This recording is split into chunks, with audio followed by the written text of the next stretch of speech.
Thank you for very kind attention. I will just say a few words in English to welcome you, and I will have the introduction tonight in Arabic. You're very welcome to the Kalimat Festival final night here in Haifa. Thank you very much for coming. And basically everything else I'm going to say is thank you, but just a little bit longer in Arabic. مساء الخير، أهلا وسهلا في الجميع. أهلا بكم في أمسية اليوم الأخير من مهرجان الأدب الفلسطيني كلمات، هنا من شاطئ فلسطين الغربي في الشمال، من عروس الشمال حيفا.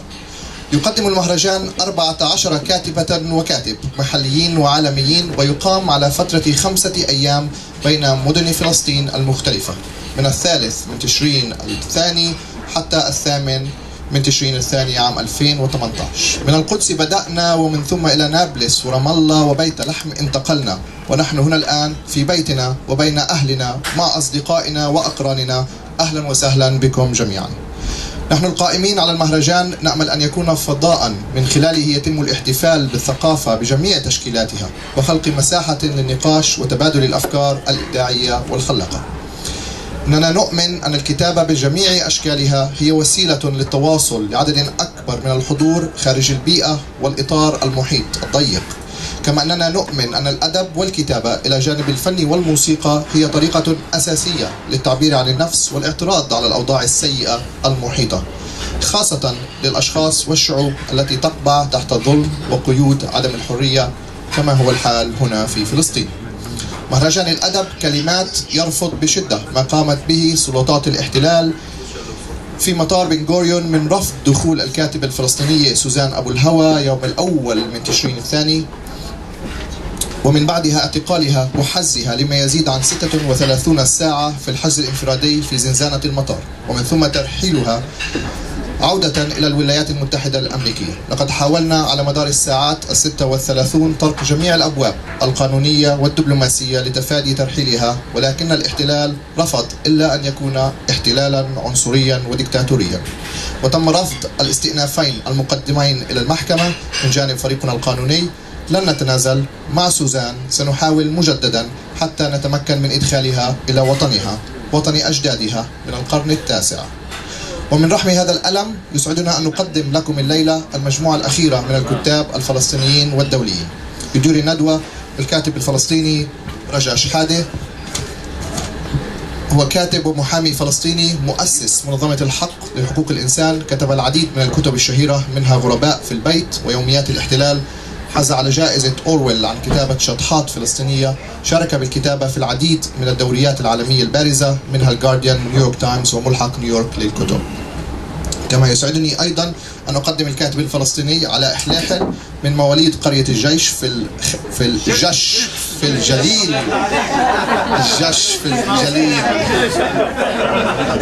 Right, that was a silly mistake. ومقيم في عكا، وابن لعائلة تهجرت من قرية قديتا خلال النكبة. روايته الأخيرة أورفوار عكا في عكا تحاول فهم سيكولوجية المستبد والطاغية من خلال أحداث تاريخية، نشرت في فلسطين وعمان، وهي قيد الترجمة الإنجليزية والفرنسية. وإلى اليسار كاثي أوتن،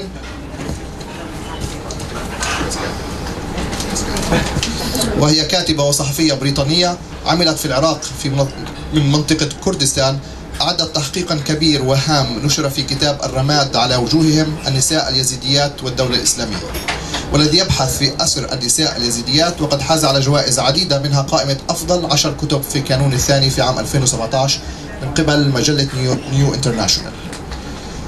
وأخيرا وليس آخرا الكاتب الفلسطيني سليم تماري، كاتب وعالم اجتماع فلسطيني، مدير سابق وباحث في مركز الدراسات الفلسطينية، محاضر في جامعة بيرزيت، كتب العديد من الكتب والأبحاث والدراسات في مجال التاريخ الاجتماعي والسياسي، كما يعتبر متخصصا في كتب اليوميات التاريخية، من ضمنها جبل ضد البحر، ويبرز كتابه الأخير بعنوان الحرب الكبرى وإعادة تكوين فلسطين، محطات مهمة في تاريخ فلسطين خلال العهد الأخير من الحكم العثماني في فلسطين.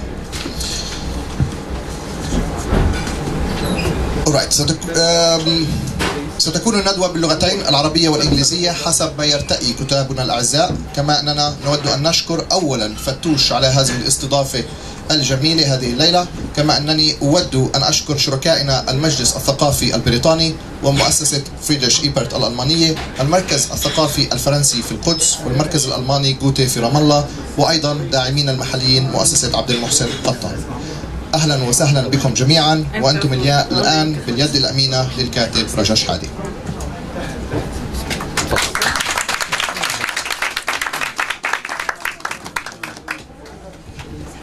Thank you, Mahmoud. Shall we start? To be attended.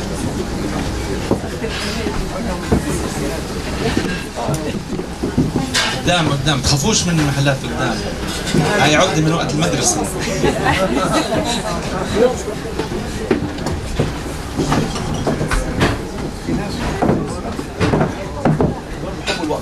هون خش امتحان بالاخر، مش رح نسال اسئله للجمهور. خلص طبوا الكراسي الاثنين، اطلعوهم برا واللي بده يقعد على الارض يصير له محل.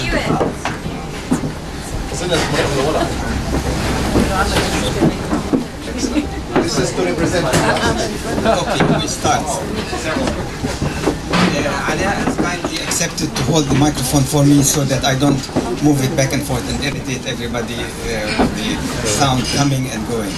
It's a great honor.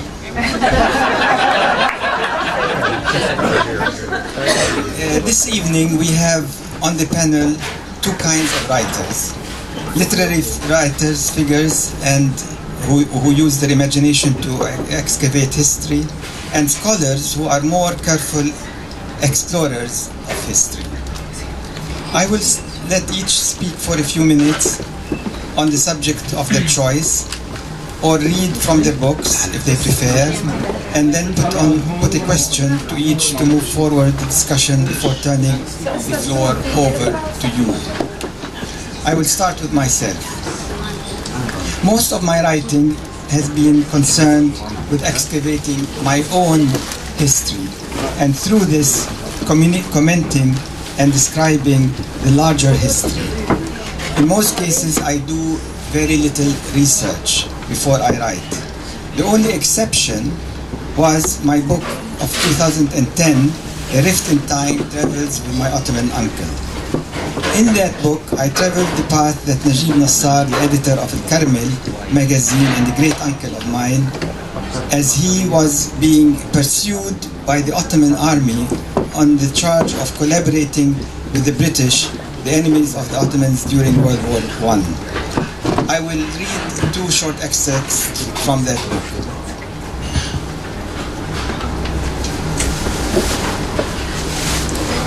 In planning the route of his escape, Najib had not been hampered by the political borders that many Palestinians are not allowed to cross today. The river Jordan did not delineate the political border. Without delays, Najib was able to ford it by horse, and in no time found himself on the eastern bank in what today is the Hashemite Kingdom of Jordan.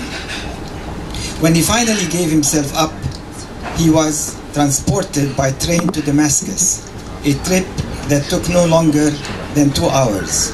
So distorted has the geography become that for us West Bank Palestinians to travel north to Damascus, we would have first to travel east, then north, crossing 4 different countries, and even that is possible only if we are fortunate enough to secure the necessary visas and exit permits from often uncooperative authorities, both Israeli and Arab.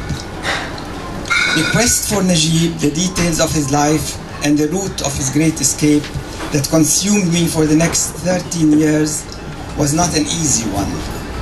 Most of Palestine's history, together with that of its people, is buried deep in the ground. To reconstruct the journey of my great-great-uncle, I could not visit any of the houses where he and his family had lived in Haifa, his point of departure. This mixed community of Arabs and Jews has become an Israeli city, with most of its former Palestinian inhabitants scattered throughout the world. Najib died on 30 March 1948, just months before the Nakba, the mass expulsion and dispossession of the Arabs of Palestine in 1948 upon the establishment of Israel.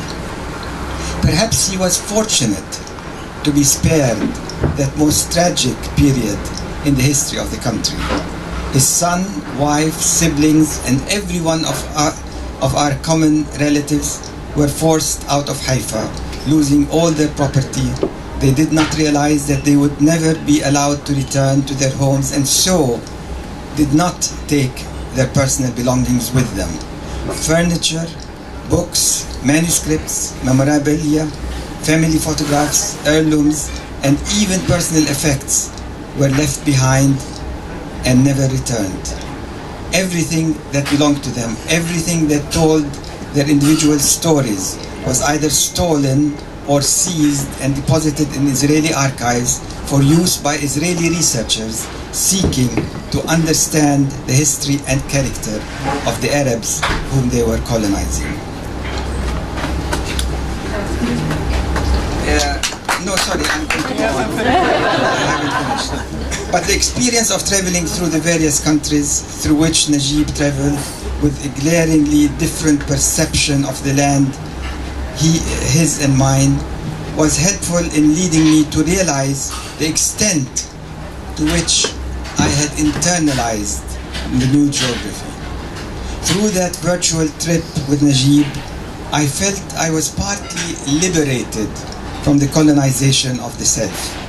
The epiphany happened at the point of leaving the Central Hills and approaching the Jordan Valley.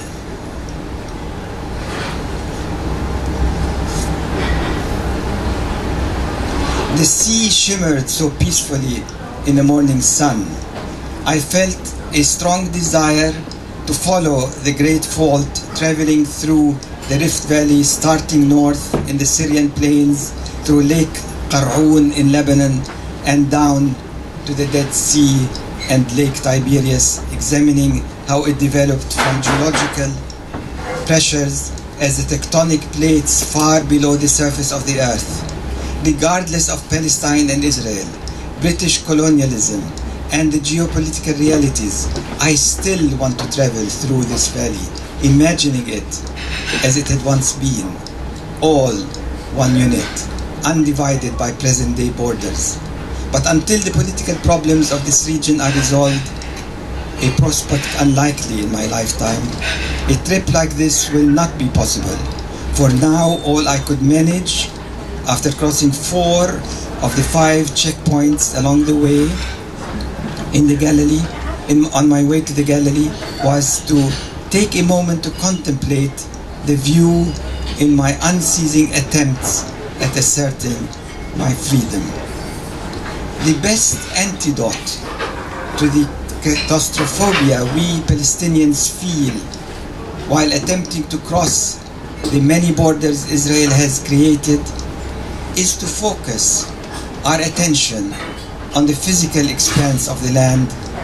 Israel is attempting to define the terrain, to claim and fragment it with wire fences, signposts, gates, and roadblocks, staffed by armed soldiers, backed up by tanks. I am but one of the millions of travelers who have passed through over the ages. I lifted my eyes and beheld the wonderful valley created aeons ago as it stretches far and long north to the Lebanon and south to the Red Sea and into Africa, utterly oblivious of the man-made borders that come and go. Thank you.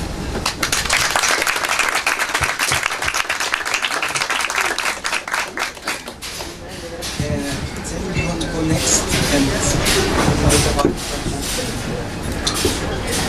Actually, Rajesh Hadi has stolen my thunder because he discussed. I was going to discuss with you my reading of Najib Nassar and a very interesting novel that he published around 1919, immediately after the war, beginning of the British Mandate, called Miflah al-Ghassani. And Raja, of course, has preceded this with the publication of his wonderful book called Travels with My Uncle, from which he just read. So instead, I decided to do something else, with your permission. I am going to talk about 3 diaries which were suppressed, all of them focusing on the end of the Ottoman period and the beginning of a new era under the British Mandate. I will tell you later why they were suppressed. 3 diaries, which is something very dear to my heart. I work with family papers, diaries, personal letters, and try to reconstruct and read historical events through these diaries. So it involves intimacies, suppressed exchanges, and in many cases works that were destroyed by the family or attempted to be destroyed by the family because of potential scandals that carry with them. And I'm sure you're familiar with this from your own aunts and uncles who have carried illicit affairs, and some of these were reflected in intimate writings. The 3 works that I'm going to discuss with you are the Siberian diary of an Ottoman officer called Arif Shhadi, who after the war became known as the historian Arif al-Arif, and the suppressed diary of a totally unknown soldier from Jerusalem called Ihsan Tujman, whose intimate diary reappeared later, and I was able to edit it. Ihsan Tujman from Jerusalem.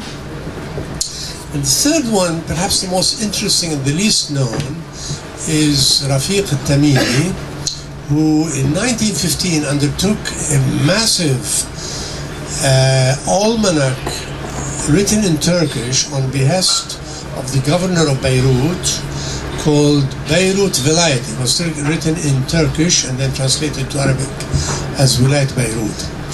And the diary, or the quasi-diary I'm talking about, is a military manual which he wrote anonymously, not under his name, called also in Turkish Palestinian Risalesi, which means Treatise on Palestine. And I was able only to attribute it to him, and I could be completely wrong, by comparing textual analysis and similarities between the geographic, ethnographic work known as Beirut Vilayeti with the military manual known as Treatise on Palestine, Palestine Risalesi. So very briefly, I'm going to discuss these 3 and suggest why they were suppressed. The first one is a beautiful diary written in Siberia in imprisonment between 1915 and 1918. Arif had been part of a battalion, Ottoman battalion, which was sent to the Russian front. And there was a big battle, a very bloody battle in 1915 in Erzurum, which in Arabic is known as Ardurum. Erzurum in Turkish. And in that battle, the Tsarist army completely obliterated about 4,000 soldiers. Only 12 people survived. 4 officers and 8 soldiers from that battalion, and they were forced to march to Siberia. And many people actually died. I should say that the great amount of death actually happened in the march, not in the battle itself, after they were taken prisoners. So Arif spent 3 lovely years in Siberian encampment. When I say lovely years, I'm not saying this satirically, because he described it as the best 3 years of his life. Because in Siberia, in Krasnoyarsk, they were given total freedom to do anything they want. And they were given the Arab officers were given passes to go and fraternize with the population outside the camp.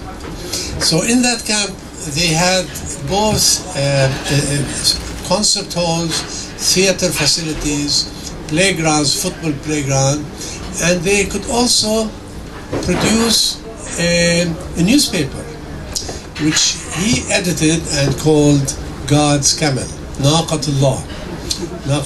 It was a handwritten paper. They made like 20 copies of it. There were 18,000 soldiers and officers in that camp. Some Germans and some Austrians, but a lot of them were Turks and Arabs.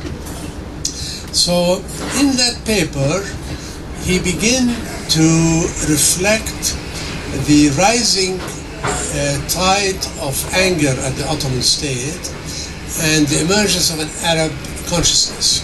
So even though, and it's reflected in the writing, because he started writing in Turkish, which was his scholarly language. He was a night editor in Tanin newspaper in Istanbul. And then he moved to write in Arabic, which reflected the secessionist, autonomous move among the Arab soldiers and officers in the Ottoman army. So by the end, the Bolshevik Revolution comes. They open the prison, they escape, they go to Manchuria, from Manchuria to Japan, from Japan he takes a boat. It takes him 3 months to reach home. Takes a boat to Suez, and from Suez he escapes and goes to join Prince Faisal in Jabal al-Duruz. So this is Arif Shahade. Very exciting diary. It's suppressed for reasons that I will tell you later about. The second one is a diary of a totally unknown soldier called Ihsan Turjman, which I transcribed and edited and published in a book called Year of the Locust. And I found this diary in the AP section of the Israeli National Library, which means that it was appropriated from the family house in May 1948 in Musrara. We know the exact date it was taken because the Israeli army, the Haganah, made an inventory of the contents of houses they pillaged. And it was sent, like many manuscripts, to the Hebrew University to be discovered many, many years later, not by me, but my colleague Adil Manaya, who alerted me to its existence. So I went, copied it, and produced it. And in this diary, which is extremely intimate, written only to himself, and about 10% written in code, which it took us a long time to crack the code. It turns out we thought he belonged to a secret society fighting against the Turks. But it turned out he was having a crush. He had a love crush on his teacher's wife, who is Sultana Abdu, the wife of Khalid Sakakini. And he was very afraid his father or mother would discover the diary, so he wrote it in code, expressing his lust and maybe not lust, but at least longing for Sultana. And in this diary, there's one thing I would like to share with you, which is he discussed political debates going on among the officer corps in Notre Dame, which was the Ottoman Menzil. It was the military headquarters of the Jerusalem garrison.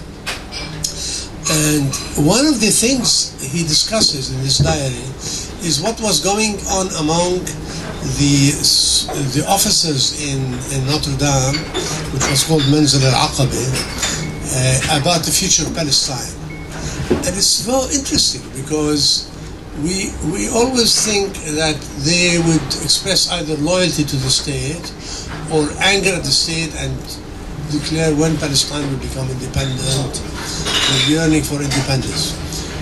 But the majority view among these Arab officers was that Palestine belongs to Egypt, which is so interesting because Egypt was under British control at the time, and Palestine was part of Bilad al-Sham provinces of the Ottoman state. And we forget that in that period, Egypt had the most longing influence on southern Syria, which is Palestine, in terms of trade, cultural influences, newspapers, which continued to be sent until the beginning of the war. So there was some kind of cultural affinity with Egypt, which was so strong that people thought that after the war, Palestine and Egypt will form a united Khedival kingdom. That's a term, Mamlaka Khediwi. He could be just reflecting his own vision, but it's interesting that he recorded this in a diary which was not meant for publication at all. And I will move to the third person, Rafiq al-Tamimi, who was commissioned with his partner, not partner, but partner that means something else, with his colleague Muhammad Bahjat from Aleppo, to write a compendium. It's like a Salnami, if you know what a Salnami is. It's like an almanac commissioned by the Ottoman governor in Beirut. Beirut, by the way, was the center of the coastal province, which included Nablus south all the way to Tripoli. That was one single province. It was called the province of Beirut. It was parallel to the province of Damascus. So Mount Lebanon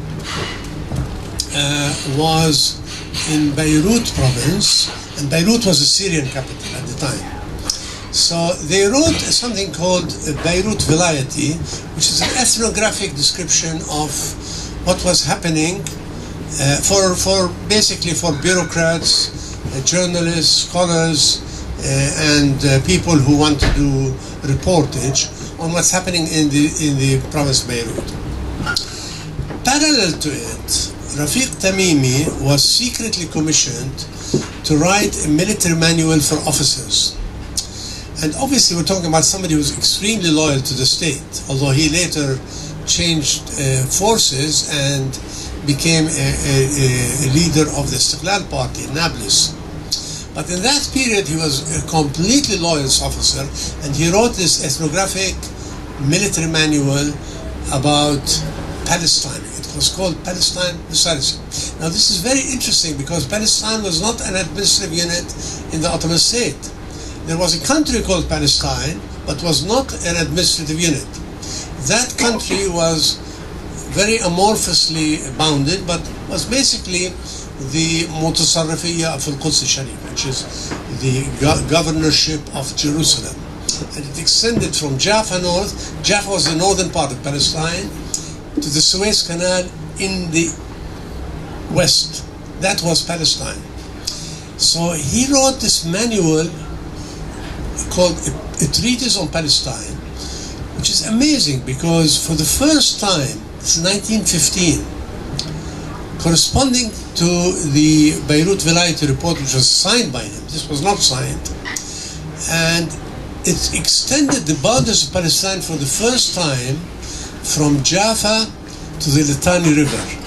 So all of a sudden we have a new administrative, geographic, military boundary called Philistine that extended basically to the area which became the British mandate over Palestine. So they removed Sinai from it. Sinai was now under a separate military command from Beersheba, and added Haifa and Akka, and added part of Sur and Saida were part of this new military administrative area called Philistine.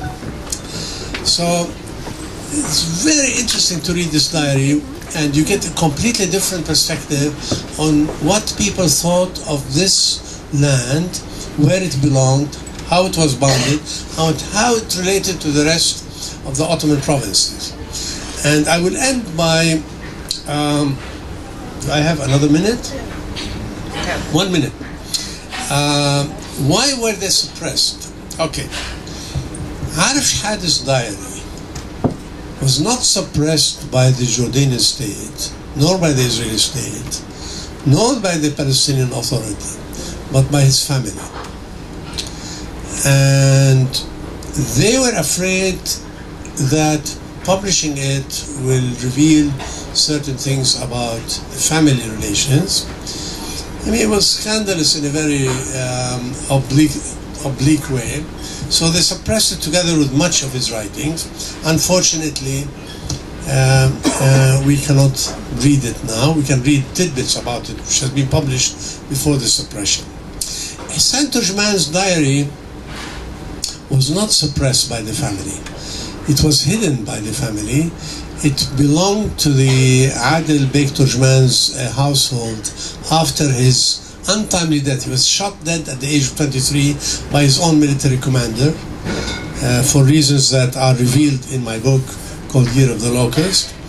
And the diary was actually pillaged by the Israeli army in 1948, only to be rediscovered many years later and published. And Rafiq Tamimi's book is not really a diary, it's a military manual, but it reveals a lot about the shifting sands, if you like, of what the strategic thinking of the Ottomans about Palestine was in 1915, 1916, 1917. Basically, they expanded the boundaries of the state because they wanted to preempt the British, Italian, Russian, French attempt to appropriate Palestine as the Holy Land under the rubric of protecting the Holy Land from the Ottoman-German alliance. Thank you.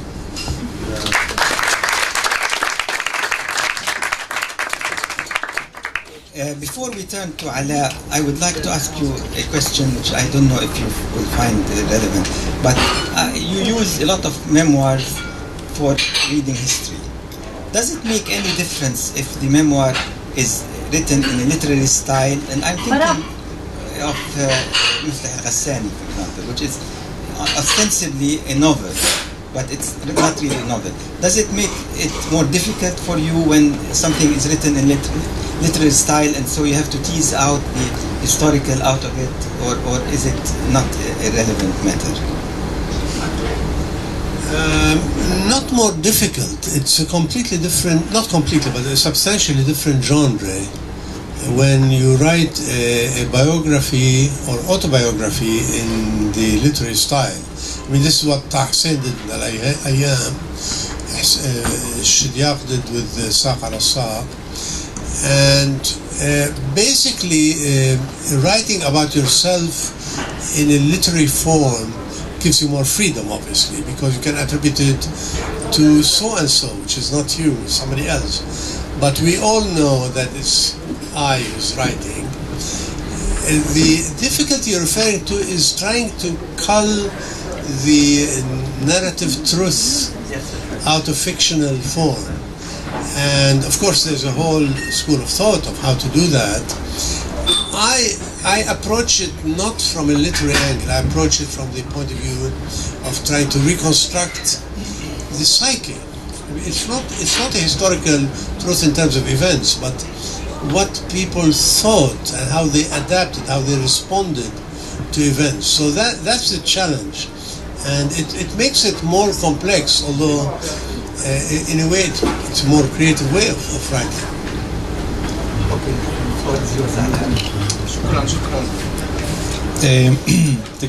Hello everybody. I'll say something in English.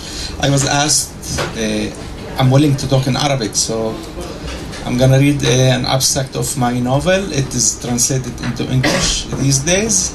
It's a short abstract, so bear with me. And then I will be talking in Arabic. And Dear Salim will briefly translate my words after that. I understand. If you understand it, of course. Yeah. So, excuse my Arafat accent in reading English. I should find the file now. I can't find the file. Okay, just a moment. Do we have commercials or something?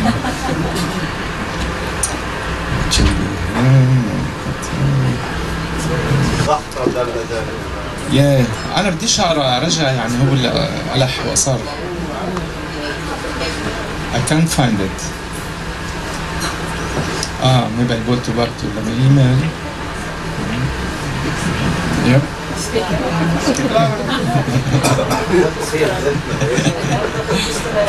I never read a file from my email, so it's my first time. You can be excited like me. You are allowed to be excited. Yeah, it's awful. Okay, I'm getting there. Patient. If you want to order a beer or something, it's the time.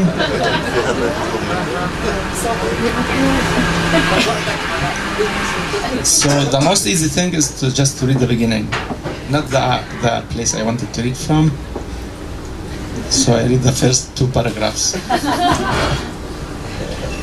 The novel is called Au revoir Akka, Au revoir Acre. It's about the siege of Napoleon on Acre in the last year of the 18th century.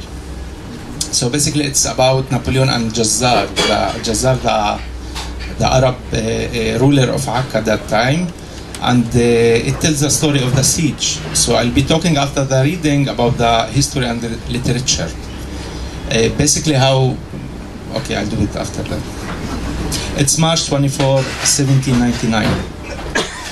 All he needed was to reach out just a little to stab him through the heart. He would have to close in only a few steps to sink the knife into his rib cage. Just 2 fingers width to the left side, as they had told him.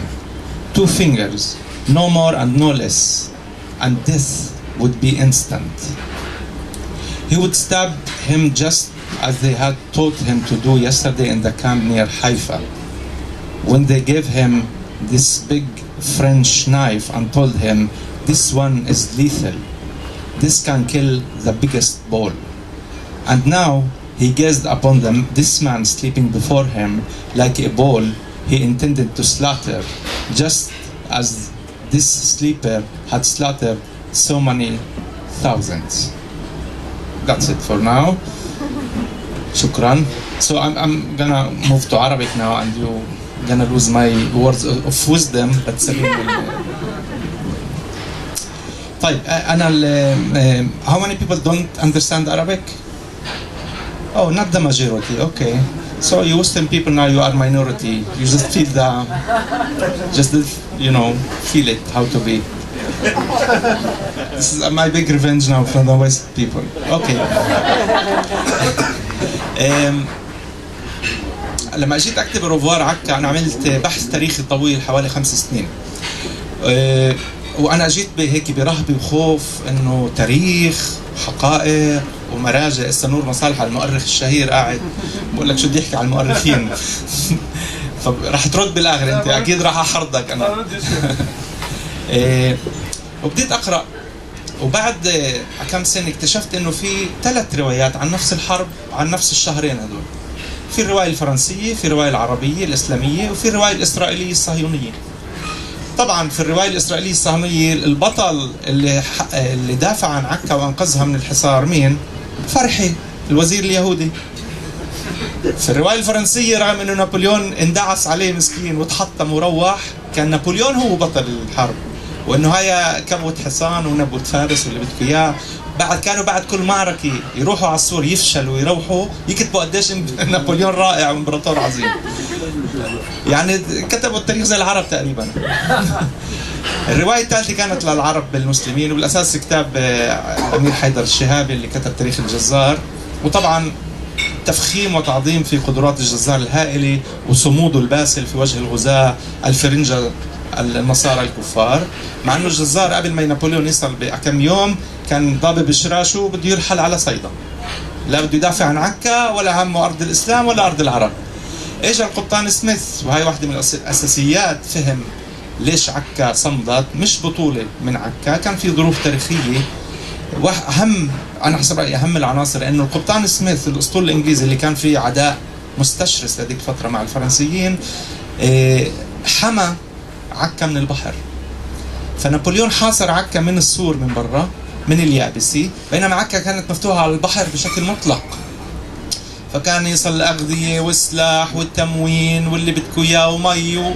يعني واحدة من أسباب صمود عكا التاريخية هي مش بطولة لأي حدا، هي مجرد إنه الناس ما جاعت وما عطشت. فأنت كيف ممكن تكسر مدينة اللي الناس غاد بتجوعش وبتاكلش البساس والكلاب؟ هيك عادة تنكسر المدن. فصابني ذهول انه يعني نفس الوقائع، لا خلاف على الوقائع، يعني انه هاي مثلا هاي واحدة من الشغلات اللي بتخليك تصفن في التاريخ، انه الكل متفق انه الحصار بدي في هذا نهار وخلص في هذا نهار، انه في تاريخ كذا كانت هاي المعركة، بتاريخ كذا كان الهجوم، وبتاريخ كذا هذا كان معه عدد من السفن، هذا كان معه عدد من القذائف. ما في خلاف على الوقائع، الخلاف هو على التفسير. فأنا قلت أوكي، أنا رح أكتب الصيغة الرابعة بحرية كاملة، وأنا أدعي أنها حقيقية زي باقي السير. يعني وهذا خلاني أصل لنتيجة مذهلة أنا حسب رأيي، وهذا استنتاج شخصي، إنه المؤرخ كاذب خجول والأديب كاذب وقح. هذا الفرق بيناتهم بأي معنى. انه انت لا يمكن، يعني بدي اخذ كمان نقطه بعدين برشحهم مع بعض. انا بتقديري انه التاريخ كفعل والكتابه الادبيه هن بالاخر عمليه استحضار ارواح. يعني هذا الاسنس، هذا الجوهر. التاريخ بكتب لك عن اسكندر المقدوني ويعني وتشي جيفارا، انت عمليا عم تستحضر ارواح واماكن واشخاص اللي ماتوا واندثروا، مدن ابيدت وشعوب قتلت وشردت، وأشخاص ماتوا من قبل 1000 سنة أو حتى قبل 50 سنة. وعملية التأريخ إنك بتروح تقعد في الأرشيف وتعمل لقاءات وبتدور وبتفحص وبتقارن مخطوطات، وبتقعد 40 سنة تقارن ب3 مخطوطات تتصل للحقيقة التاريخية. أنت عمليا أنت عم تستحضر أرواح، عم بتقيم أموات من القبر.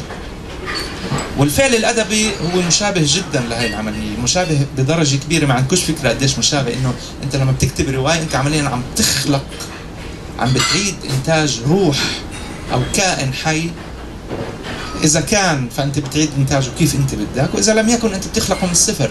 ففي فعل إلهي، في فعل خلق.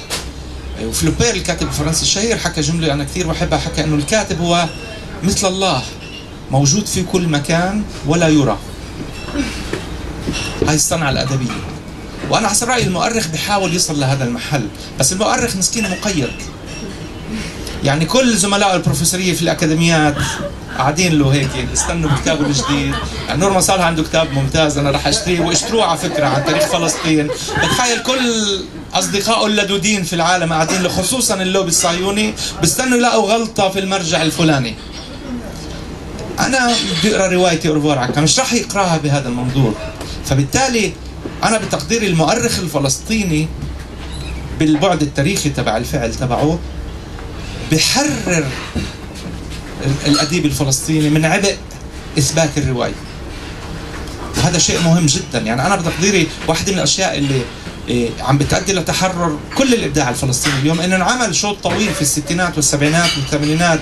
بنبدأ من إدوارد سعيد وأبو اللغد وكل هاي الجماعة، وبعدين عندنا نور، وعندنا كمان هسه جيل جديد عم بيطلع في الأكاديميات الغربية، عم بزيل عن الشاعر الفلسطيني، شاعر المقاومة بالستينات، عم بزيل عنه عبء إثبات صحة تاريخنا أو روايتنا الفلسطينية.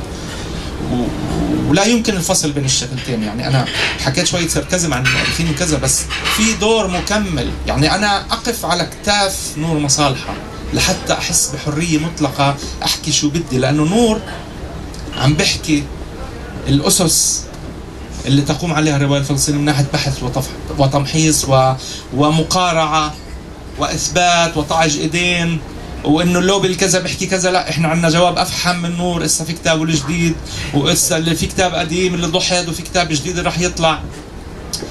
في ناس عم بيعملوا عننا هاي المهمة، وهذا شيء على فكرة مفرح ومثير للعملية الإبداعية. لأنه أنا في أوروفوار عكا تحررت، وهي الجملة يمكن تخوف أو تثير غضب الفلسطينيين.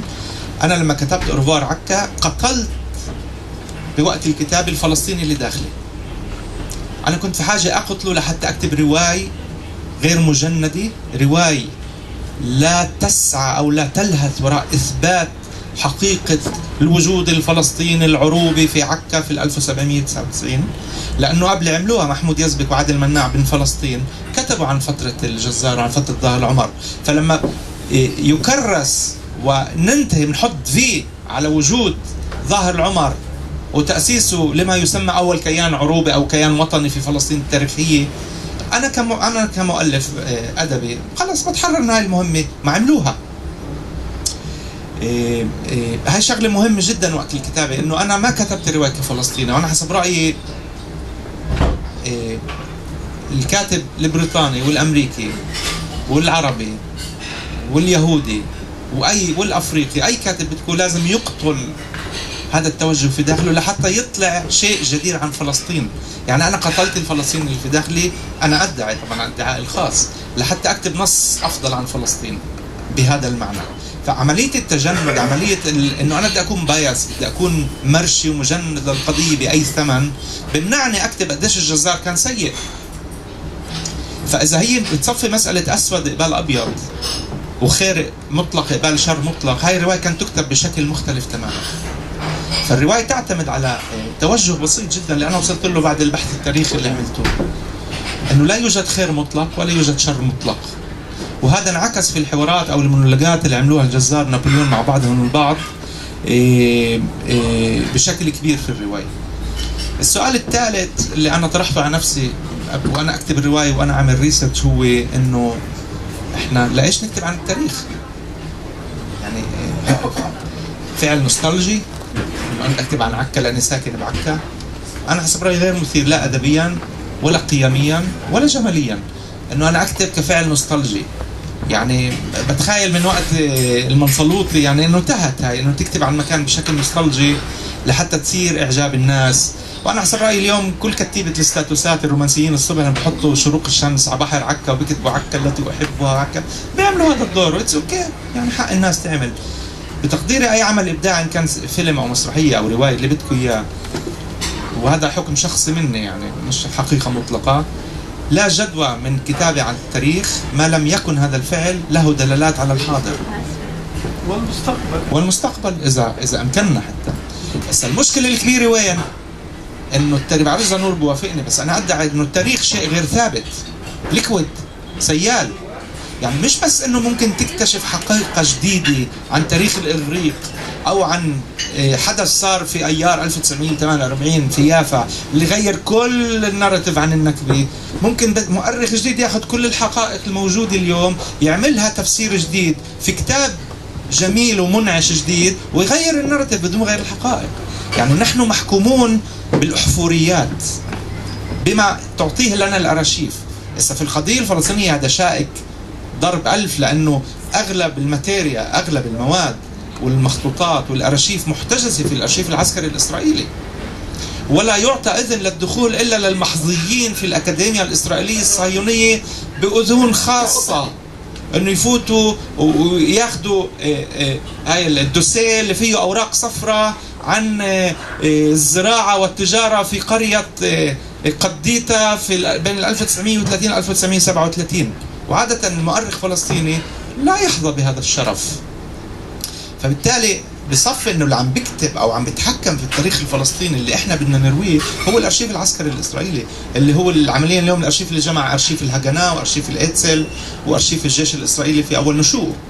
اغلب المنظمات العسكريه الاسرائيليه نشطت قبل النكبه كلها حطت في الارشيف العسكري الاسرائيلي، بصف انه احنا يعني بقول لك النكبه فعل مستمر، بس خارج الشعار هذا مستمر بالارشيف، هذا مستمر بالتاريخ. يعني الضحيه الاولى لاستمرار النكبه بمعنى حيازه هذا الارشيف واغلاقه واخراسه احنا الضحيه، هذا الضحيه الاولى لفعل استمرار النكبه، لانه انتهاء النكبه يعني مصالحه تاريخيه، فتح الاوراق، بنروح على جنوب افريقيا نتعلم منهم كيف عملوا لجان مصالحه، وكل واحد بيحكي روايته وبنبكي على اكتاف بعض وبنبدا حياه جديده مثلا. هاي المصالحه التاريخيه. بس هذا الخطوه الاولى انه انت تفتح الارشيف وتعطيني الامكانيه اخذ كل اوراق جدي وجدتي واكتبها واعيد كتابتها بالناراتيف تبعي بالروايه تبعتي. فبالتالي الادعاء اللي انا بدي اقوله بالنهايه وهنا تلخيصا انه في ترابط كبير بين كتابه التاريخ وكتابه الادب، في تجاذب وفي تنافر بنفس الوقت. وهذا التوتر الموجود بين هاي اللعبه الازليه ما بين علاقه حب وكراهيه. يعني انا احب التاريخ جدا واحيانا اكره المؤرخين جدا. بس بعدين بحبهم لما اقرا كتاب منيح. لانه التاريخ فيه شيء بعصبا، في نزعه عند المؤرخين او في التاريخ، يمكن هقل شوي اليوم بعد البوست مودرنزم، بس في ناس حتى صارت اشد بعد البوست مودرنزم، انه نحن نقترح روايه عن الحدث وهي قابله للنقاش والمؤتمرات الاكاديميه واعاده التحليل. يعني ما بعرف، يمكن نورون يفيدنا اكثر، انا مش متعمق، بس انه هل التاريخ بطل حاسم زي زمان؟ بمعنى انه هذا هو التاريخ اقبلوه ولا نقاش عليه. ما بعرف، يمكن انت نور تتدخل بالاخر، بس رد بالاخر. انا حكيت كثير اكثر. بس الشيء اللي بيخلي الادب اقوى وابقى بعد 1000 سنه، اول شيء انه الادب قائم على ارضيه اقوى، قائم على الحقيقه. راح تتفاجئوا، انا ادعي ان الادب يقوم على الحقيقه، التاريخ يقوم على تاويل الحقيقه، على تفسير معطيات، على انك تاخذ فراجمنتس. يعني مؤرخ اليوم بده يبحث في تاريخ قريه صفد قبل 2000 سنه، هو روايه اكثر منه مؤرخ. هو بيلاقي جره وبيلاقي نص قديم محفور بالعبري، وبيلاقي شيء يمكن بالاشوري مش عارف شو، وبعدين بيلاقي في كتب رحاله، وبقعد وبشغل خياله وقدرته على الاستنباط والاستقراء واعاده القراءه، وببني رواية لما حدث في صفد قبل 2000 سنة، تعتمد على مستمسكات يحق لأي إنسان يقف ويقول له أوكي، بس أنت وصلك لكل هاي المبرزات أنا بستأنف ضده، أنا أرفضه. والأديب شو بيعمل؟ الأديب يحق له، الأديب أنا نهاية بقتبس ألبير كامي. انا في لي موقف بيختلف عن ما انا عم بستفز نور عشان يحكي بالاخر، روح يحكي لا بالاخر. بديش احكي شيء بالمره.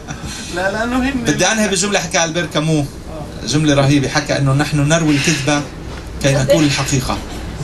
يعني نخترع شخصيات، نخترع احداث، وبالاخر كمان بعرفش اذا هو فرويد او لاكان اللي حكوا انه الادب هو اللاوعي الجماعي. في الوعي الجماعي اللي هو الصحافي والتاريخ والاعلام اللي كنا بنحكي فيه ومندردش ونحكي، بنغرد على التويتر، بنكتب على الفيسبوك، هذا الوعي اللاوعي، هذا الوعي الجماعي الكونشنسس تبعنا. الادب او الشعر او الرسم او حتى الفن التشكيلي، كل عمليه ابداعيه لا تعتمد على الفعل المباشر مع الواقع، بتحاول تفهمه اكثر، برايي هي تكتب اللاوعي الجماعي. وعشان هيك المبدع الحقيقي دائما يسبق شعبه، بفهم اللاوعي الجماعي قبل ما الجماعه نفسها تفهم حالها ايش عم بيصير معها. فكل المبدعين الكبار حسب رايي كانوا سباقين وكانوا رائدين وكانوا وحيدين بهذا الشيء، انه فهموا اللاوعي تبع مجتمعهم. شكرا. Thank you. I'm trying to summarize a lot of nonsense.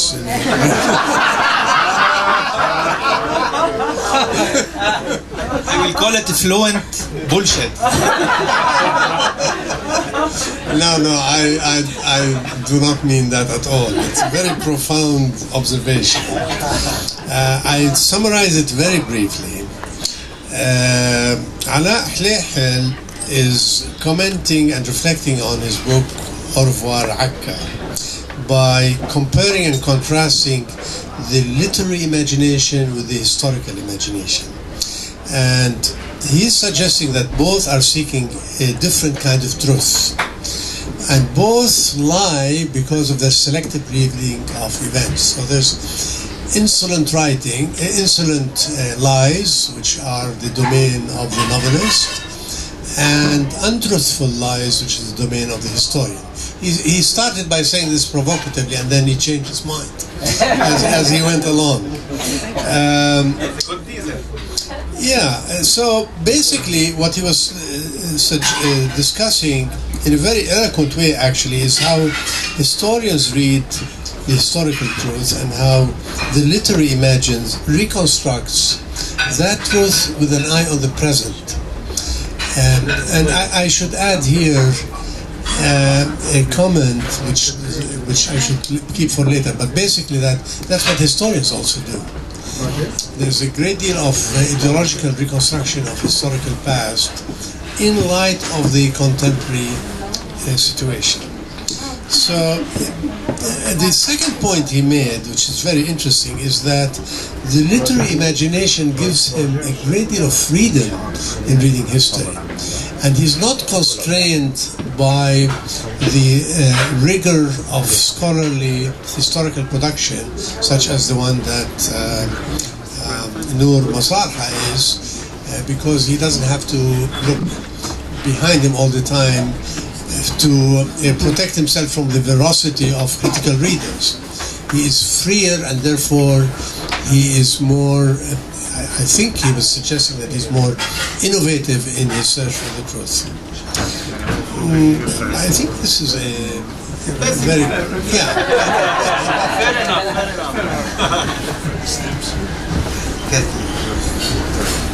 Thank you very much. Thank you. So I suppose I'm going to change speeds slightly, and I'll be speaking about my book, With Ash on Their Faces, Yazidi Women in the Islamic State. I'm a journalist, not a historian or a comedian, like some of these guys out there. But, I'll do my best, but it is a serious topic. So I was based in the north of Iraq, as I said, in Iraqi Kurdistan. And on the theme of excavating histories, I just wanted to start with this quote from the American anthropologist Michael Tausig, which I think is relevant for our discussion. And he said that monuments create public dream spaces in which, through the informal and often private rituals, the particularities of one's life make patterns of meaning. I mean, and today we went on a tour of the old city of Haifa, and I think that this idea of dream spaces is relevant to the excavation of histories. And in my work, something that I've seen is the ISIS destruction of monuments, both in Sinjar, where the Yazidis were based, and in Mosul, and in other parts of Iraq. And that was a destruction of the built plurality of the world seen and the world unseen, because of the churches, the temples, the Shia shrines, the Yazidi shrines, the churches, the mosques, but also of the dream spaces, also of the imaginative possibilities of a people that were cut down, as well as being actually cut down, massacred, and raped. But it's this imaginative possibility that I think that by recording stories and narrating, either as a historian or a journalist, we can't hope to make amends for that, but I think that we can hope to try and recreate some of those imaginative possibilities. And I think that that's also why a festival like this is important as well, because in my experience with the Yazidis, when you have to flee your country and when you have to think about the daily needs, then it just creates less space, as I'm sure you all know, for thinking about culture and art and beauty. So this is a wonderful space here, and I thank you at Kalimat for inviting me. I'm going to switch to something... Oh no, it's fine. I'm going to switch to something a little bit more somber now. My book, it also looks at the history of the people and the culture and the religion, which I spoke a little bit about last night on the sacred and profane with Noor, but I'm quite relieved that he's not speaking tonight. So I'm not really going to touch on the history of the Yazidi religion, which is a relief, to be honest, because it's complicated. So this is about the women in captivity, but I hope it points at a kind of deeper truth. So Raqqa, 370 kilometers west of Mosul in northern Syria, became the ISIS de facto capital, and supporters from all over the world flocked there to join the group via the Turkish border. It was also the destination of Zahra and the other women from Sinjar. When we got to the farm near Raqqa, we saw 4 or 5 buses full of ISIS members with long hair and beards, she said. They were like animals. On the first day they came among us and started picking girls for themselves. 2 or 3 of them would catch the girls, blindfold them and take them by force into a car. The girls were crying and shouting and wailing, but the men didn't care. And from the second floor of the buildings, the girls could see the Euphrates River. but they were hidden from the view by the surrounding trees and fences. We were just like sheep when the shepherd goes towards them and the sheep disperse. That's how we were, running away from them. Zahra fled when the men came, but she was blocked by a fence at the edge of a farm, just like an animal. On the first day, the men took between 20 and 40 girls. Food was delivered from a local restaurant for those who remained, but they were too scared to eat. They covered their faces with ash to try and look unattractive in the hope that they wouldn't be picked. After 2 days, Zahra and her sisters were taken to an underground ISIS prison in Raqqa. Hundreds of women were crammed into 3 rooms in what was just one of several similar structures that were used for holding women in Raqqa. The girls arrived at night and they weren't allowed to see the outside of the building, and this was a tactic similar to that used on prisoners by the Syrian government in its jails. Inside the prison, the women had to share a few filthy, overflowing toilets, forcing them to stand in raw sewage. Their bodies were crawling with sandflies. The only light came from 2 solar-powered lamps hanging from the ceiling, one prisoner recalled. Each morning the guards would give them a small piece of bread and cheese to share between 2, and in the evening some rice and soup. Some women sat on bags or clothes to try to avoid touching the filthy ground. Children cried constantly with hunger. The women waited under constant fear of rape and death.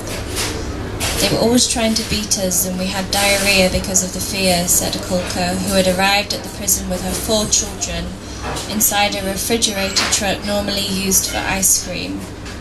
She's 30 years old and she comes from the town of Tel Qaseb. We didn't have a shower for 1 month. We always had lice in our hair. And after 2 months they took us outside, but we couldn't stand it because we hadn't seen the sun for so long. While in the jail, Kulka tattooed herself with the names of her husband and her father so that her body could be recognized and returned to them if she was killed. We did it with needles. The blood would go here on our hands, she said. But we said, let us die. She mixed the breast milk from a lactating woman with ash and used a needle she smuggled inside of the jail. With the same needle and some thread, she began to embroider her underwear with the names and numbers listed in her phone in case ISIS found it and took it away. Kulka had been to school, and unlike many of the women there, she knew how to read and write, and she began sewing other women's clothes with their loved ones' names and numbers so that they would not be forgotten. Historically, the Yazidis eschewed formal education that was associated with the repressive state authorities, languages, and the threat of conversion to Islam. The tradition faded of illiteracy, but its impact can still be seen in the female illiteracy rate.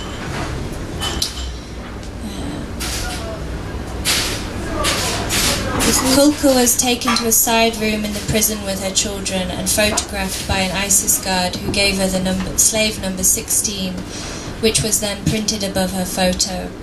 There were around 500 women in the jail, she recalled, and all of them had to pose with their children and were given slave numbers. Before the picture was taken, she cut her daughter's hair to make her look like a boy and to stop them being separated. If the guards recognized her daughter as a young girl, there was more chance that she'd be taken. The other imprisoned women were jealous of Kulka's grey hair, thinking it might save her too from being seized, and they tried to imitate it, also using ash. Some of these women and girls resisted forced conversion and protected themselves against violence, or at least tried to, and protected their children. How they resisted really shows incredible intelligence, courage and strength, said the human rights lawyer Shahrazan Manwala. Yazidi women who fled what is now Turkey in the final years of the Ottoman Empire during the First World War and the chaos that followed passed down stories that are repeated among Sinjari women today, and among them are accounts of how they did what Kulka was now doing, covering their daughters' faces with ash and cutting their hair to try and stop them being enslaved.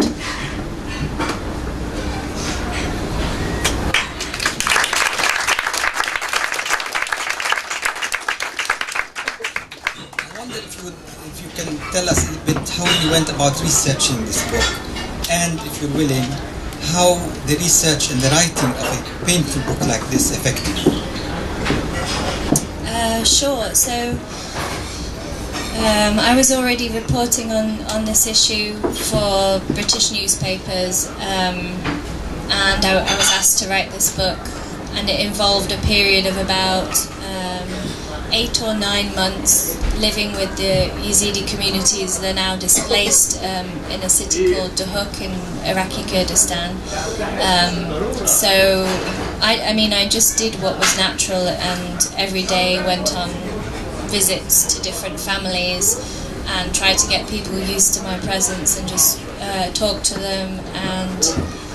And I suppose one thing that's important to say is that I'm not trying to be overly earnest, but I really did emphasize consent, because I think that when women have been through such awful things, I mean not just women, but anyone has been through the experience of sexual violence, that consent and dehumanization are part of the course. So often as journalists, what I observed, because I was living there, is I saw journalists going in and perhaps not quite explaining exactly what they were doing, and just demanding that stories be told to them, and then taking those stories away, which has negative colonial resonances. So what I tried to do was really explain, look, this is who I am, this is what I'm doing.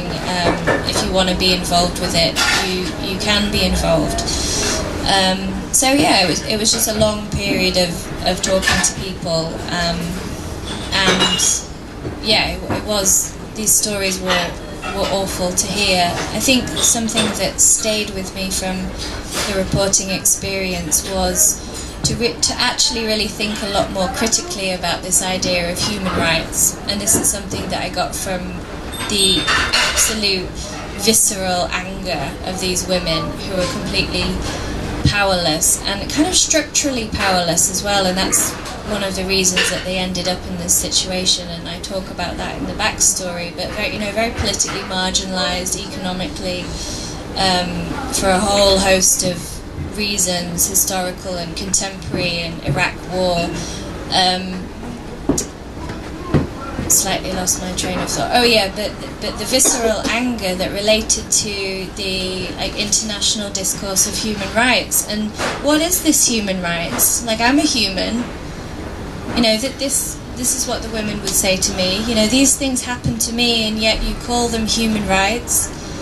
And I think that that's something that really stayed with me, and I can no longer hear this phrase human rights or think about it in this glib way that people throw off, that of course this is okay, yeah, it's something that we should aim for, and it's something wonderful, but if it's not even tangible for some people, and if they are subjected to some of the worst inhumanities with no other recourse, then it sounds actually really hypocritical and terrible to hear this word human rights, because it pushes you away from the idea of what's human. So that's the main thing that stayed with me.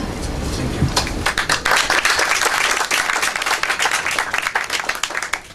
Before I turn the floor to you to ask you questions, I want to say a few words about Susan Abulhawa, who has written an essay to a book that my wife Penny and I edited, Seeking Palestine.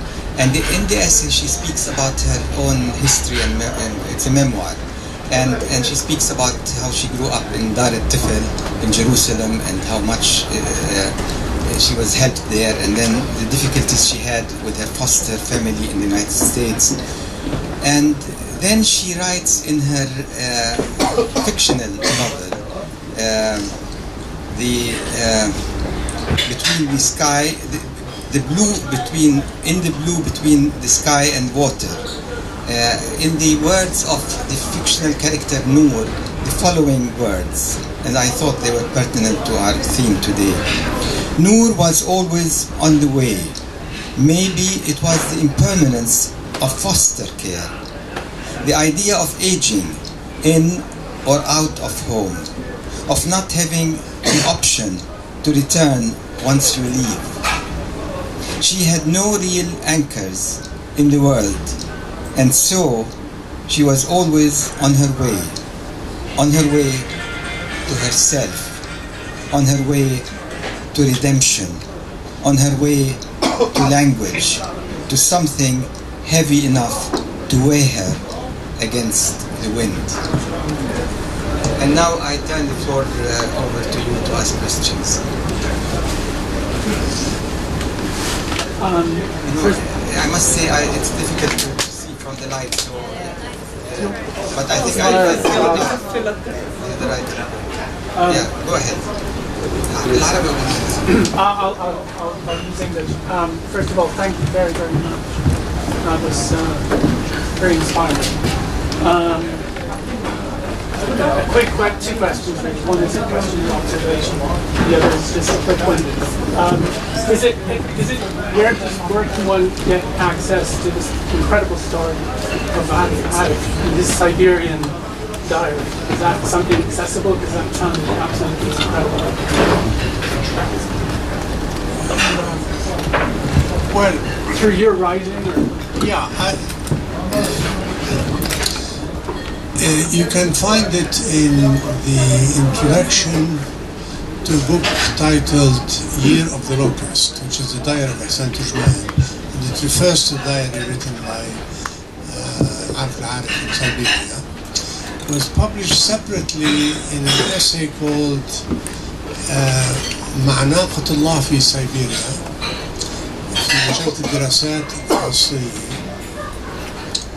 معناقة الله في سيبيريا.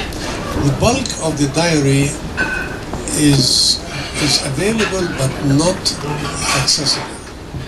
So you have to wait 12 years, which is the period that it has been closed by the family, before you can actually read it.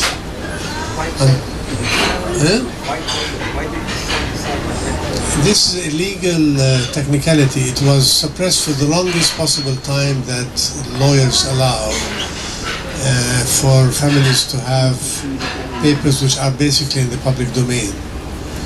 It's 15 years. It's been 3 years since then, so it's 15 years. In legal terms, I mean, you are a lawyer, you would know better. It's called لأجل اللي هو تعبير قانوني يعني 15 سنة حسب ما أنا فهمت.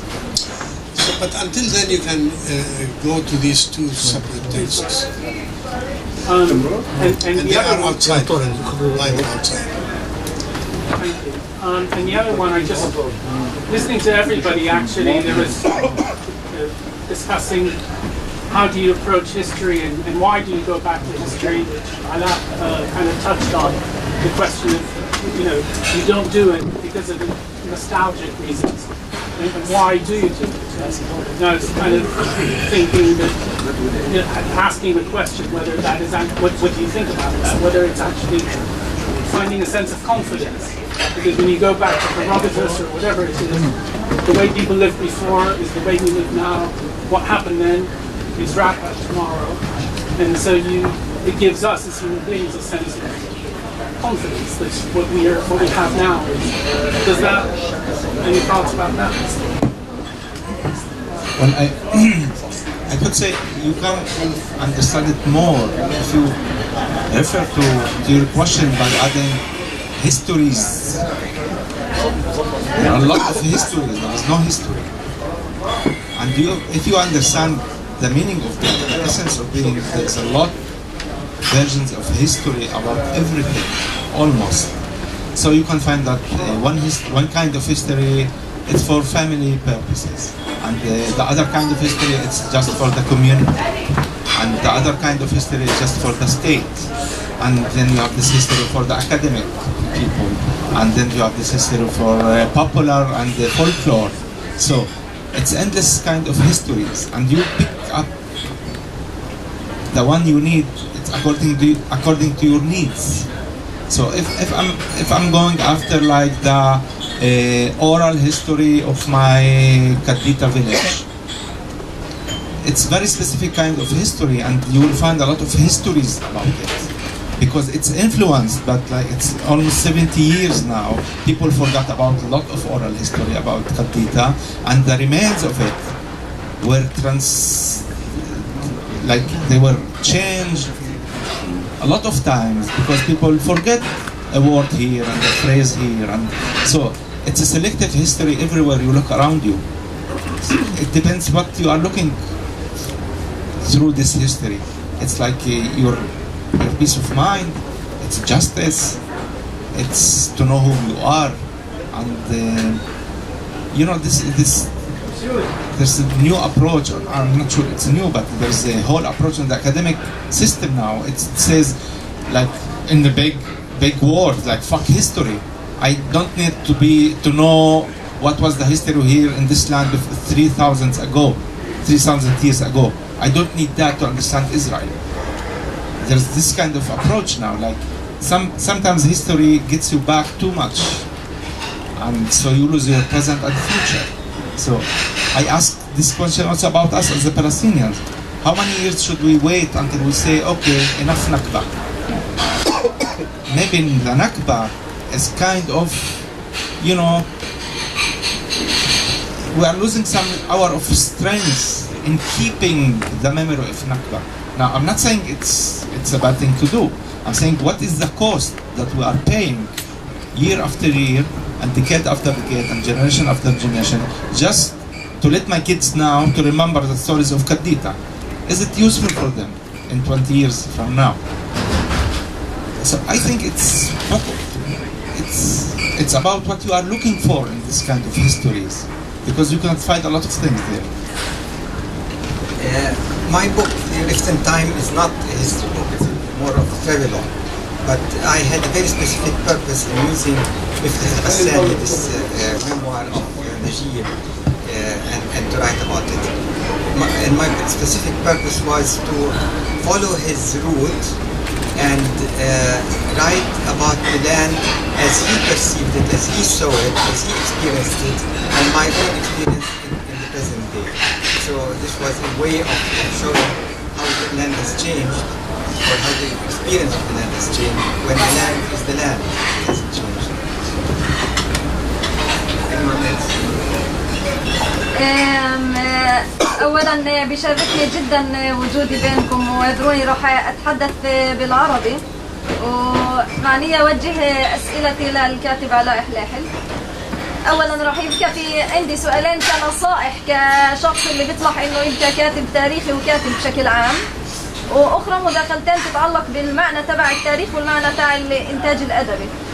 اولا لما انت مؤرخ يعني اديب نوعا ما، فعندك اهتمام بالتاريخ واهتمام بالادب، فالاهتمام الشديد في التاريخ كيف يعني نجحت في تحديد موضوع البحث التاريخي لما في اهتمام بالتاريخ الفلسطيني مثلا او بشكل عام ككل؟ في عده مواضيع تبقى مثيره للاهتمام والانسان بيبقى يبحث فيها، فكيف الانسان بيوصل لهي المرحله انه يختار الفتره التاريخيه والحدث صاحب الخصوصيه المحدده انه يكتب عنه؟ ثانيا بتفق جدا مع التعليق انه الكاتب بيقوم بعمليه خلق، بس هاي العمليه مرات بتشكل عبء على الكاتب انه يوازن بين حياته الشخصيه وبين العاديه يعني، وبين حياته كأديب، بين حياته كشخص خالق نوعا ما في عالم خارجي اللي ما حدا غيره بيفهمه. فمشان الكاتب يستمر بممارسه الكتابه هو بحاجه لطاقات هائله وعظيمه، فكيف بشكل شخصي نوعا ما بسأل نجحت في المداومه على الكتابه والمداومه على عمليه الخلق اللي هي عمليه مش سهله ابدا، فبحتاج هاي النصيحه. وبرضه بميل اني انظر للتاريخ هو مش بس نوع من سائل او نهر، هو حركه دائريه بتدور بفلك معين نحو كمال معين اللي هو يعني بتدور حول الانسان نفسه، فهي بدخل فيها التأويل لكن تدخل فيها معاني ثانيه. وبرضه بتفق مع عدم ضروره الكتاب المجند الان، لانه بحاجه لخلق ادبي حضاري جديد، لخلق روايه جديده، لايجاد لبعث يعني نوعا ما. فشكرا. اوكي. بالنسبه للسؤال الاول، يعني انا مش مؤرخ طبعا، واهتماماتي في التاريخ الصراحه بديت بشكل خاص لما عملت الريسيرش البحث عن الروايه. الفكره يعني انا فاهم سؤالك، بس الجواب هو ادبي مش تاريخي. يعني انا بقدر اقول لك اسا 1000 شعار عن ضروره الكتابه عن فلسطين وتاريخ الماضي تبعنا وكذا، اتس اوكي. انا حسب رايي انا ككاتب اذا الاشي مثير الي على المستوى الشخصي بكتب عنه، اذا لا بالمطلق. يعني عامر اخوي هون قاعد وعم بحكي له عن مشروع عم بفكر فيه، روايه اللي هي 2000 صفحه، يعني ابوس عائلي عن دار حليح من القرن العشرين. قصة هاي العيلة قبل 48 من قديدة من القرن العشرين لليوم، شو صار بهاي العيلة وإيش بقدر أحكي عن طريقها عن فلسطين.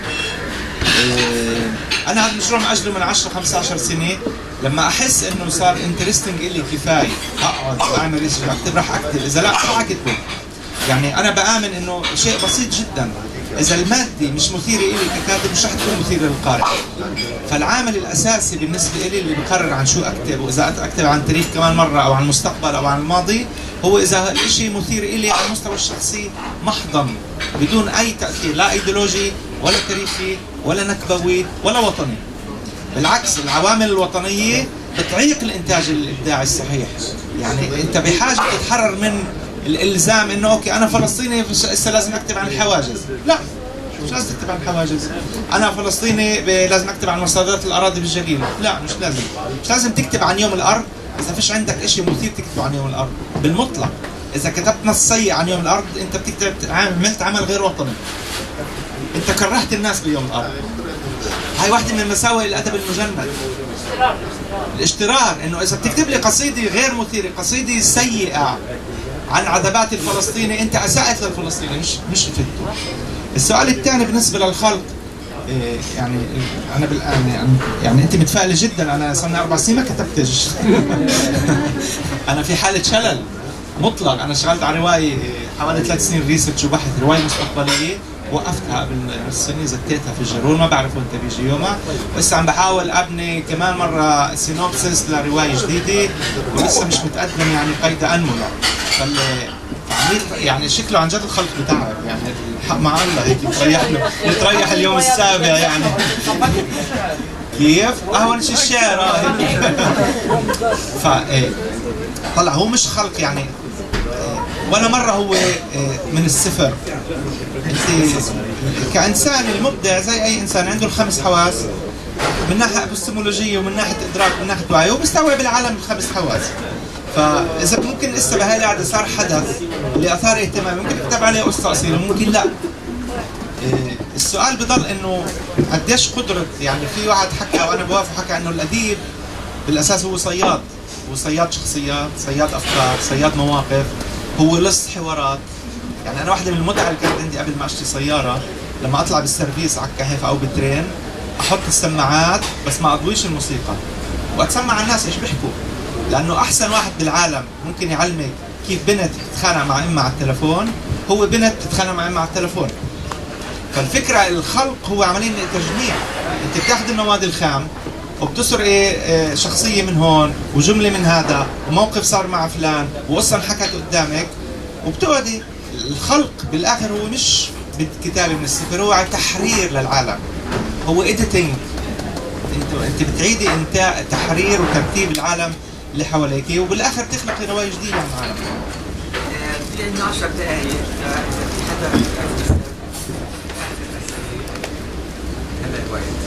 We have 10 more minutes left, and so anybody has final questions.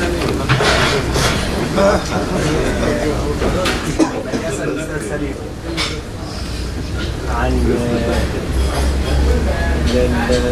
الإحساس لما تكتب شيء من المذكرات هي انكتبت بهدف أن نوعا ما توصل بنفس الوقت في الانتماء في الشيء الشخصي، كلمة مذكرات في الشيء الشخصي. فقديش الشيء بالإضافة للشيء قد المذكرات كمان انكتبت مش بهدف أدبي، فهي كمان توصف الأحداث اليومية، فممكن تكون توصف بطريقة اللي هي مش كثير جمالية أدبية، ممكن بالعكس تضر بالناراتيف العام القصة اللي كده عشان توصف جمعة معينة أو شهر معين.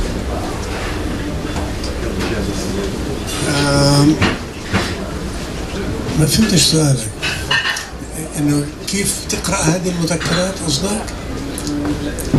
ديسونانس بالشيء انه انت عم تقرا نفس الوقت مذكرات انكتبت، اللي كتب مذكرات هو صح كتبها بطريقه انتيمس، يعني له هي مذكرات فهي له، فهي بس نفس الوقت اللي بيكتب شيء فهدفه اللاواعي تبعه انه يوصل هذا الشيء. نعم. ينقل هذا الشيء. نعم، هذا السؤال كثير مهم، انه كيف نقرا هاي المذكرات وكيف نحطها بسياقها. يعني الفرق بين المؤرخ، اذا تسمح لي استاذ علاء، والمؤلف الادبي، انه يمكن قد يكون السياق، انه كيف تقرا هذه الكتابات الحميميه في اطار تفسيري مش بس للظروف والبواحث الشخصيه، وانما الظروف المجتمعيه اللي ظهرت في هذه الدراسات. وهذه تحدي لكل الكتاب، يعني مش كلنا بننجح فيها. قراءة المذكرات كمان لازم تعرف انه اللغة اللي انكتبت فيها بتعني اشياء مختلفة عن فهمنا لهذه المفردات، لأن ومش معني فيها السنتكس فقط، وإنما اللغة بمعنى إنه تعبير مثلا في دراسة هامة جدا روحي الخالدي اللي كان عضو مجلس المبعوثات، كتاب اسمه، هو نوع من المذكرات، الانقلاب العثماني. الانقلاب العثماني نشره سنة 11 عن الثورة الدستورية، ومات سنة 13. فبيحيي فيه الثورة الدستورية ضد طغيان عبد الحميد، وبيحكي كيف انه هذا الانقلاب بيختلف عن الثورة الفرنسية. هون في شيء لازم نفهمه، انه كلمة انقلاب كما استعملها الخالدي بهذيك الفترة كما تستعمل اليوم في ايران بالفارسية بتعني ثورة. كلمة انقلاب كان استعمل ثورة، هو بيعني انه الثورة الفرنسية بيستعمل كلمة ثورة ما كانت انقلاب، كانت فوضى، بينما الانقلاب العثماني كان ثورة بمعنى منظمة، يعني تضع الحدود لطغيان الحميدي وتنظمها بطريقة فشلت الثورة الفرنسية في أدائها. هلا هون في شغلتين مهمين للمؤرخ انه يعرفها. الاولى انه استعمال التعابير بهذاك السياق كانت تعني اشياء بتختلف عن فهم اليوم. اثنين، انه هو كتب في بداية الثورة الدستورية وما شاف بالاخر انه فعلا فشلت.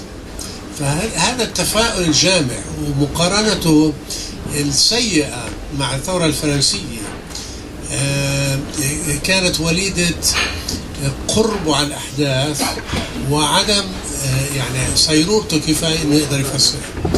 هذه واحدة. الثانية إنه قراءتنا للمذكرات يجب أن تكون في سياق أوسع من مذكرات أخرى، يعني لازم يكون عندنا اطلاع على عديد من هذه النوع من المذكرات عشان نعرف كيف نفسرها.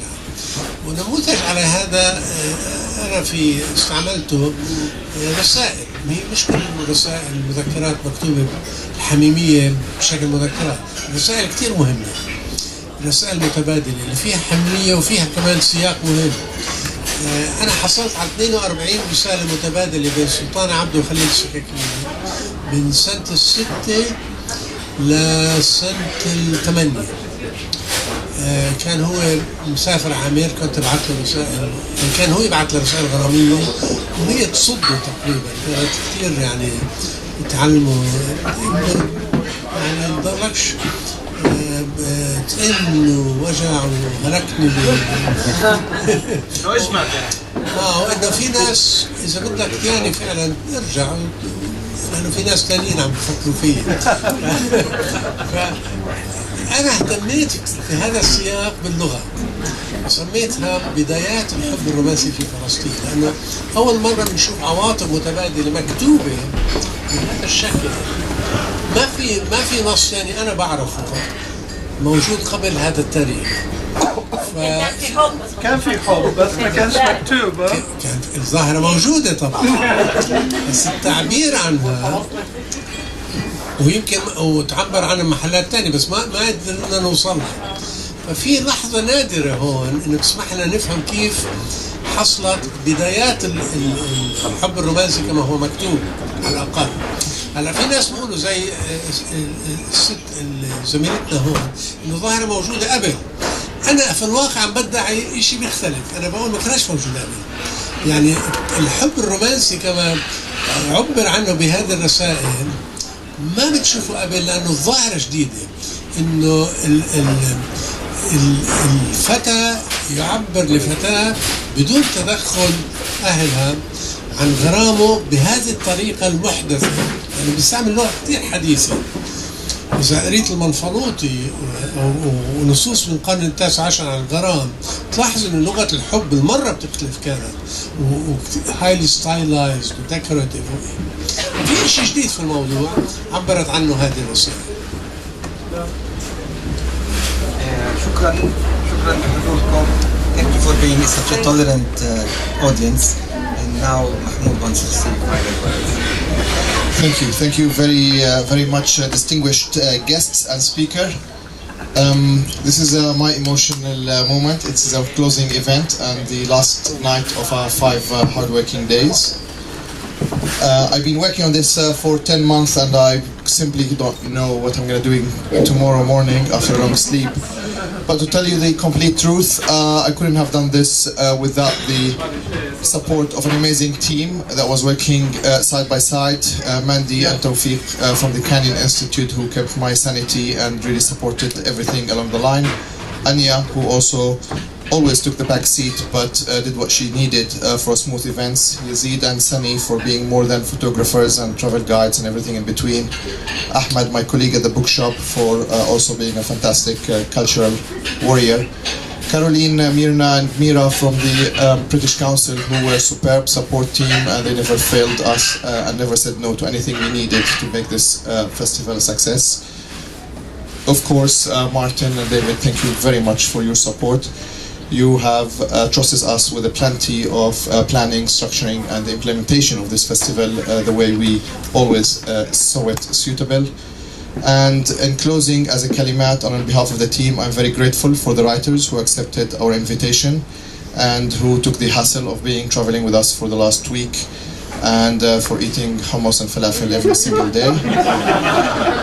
Hopefully you know a bit about Palestinian culture by now. I couldn't be more grateful for being in this room with 3 distinguished historians, Palestinian historians, who is on their shoulders is the Palestinian narrative in all its aspects, and being surrounded by an exceptional 11 other writers who have really approached the theme that we have imposed on them to try to bring conformality to this festival. Thank you very much again for being part of this. And I look forward to be again in Haifa with other writers and with other speakers. Thank Fatoush for hosting us, and thanks again for the audience. Enjoy your evening, and thank you again one more time.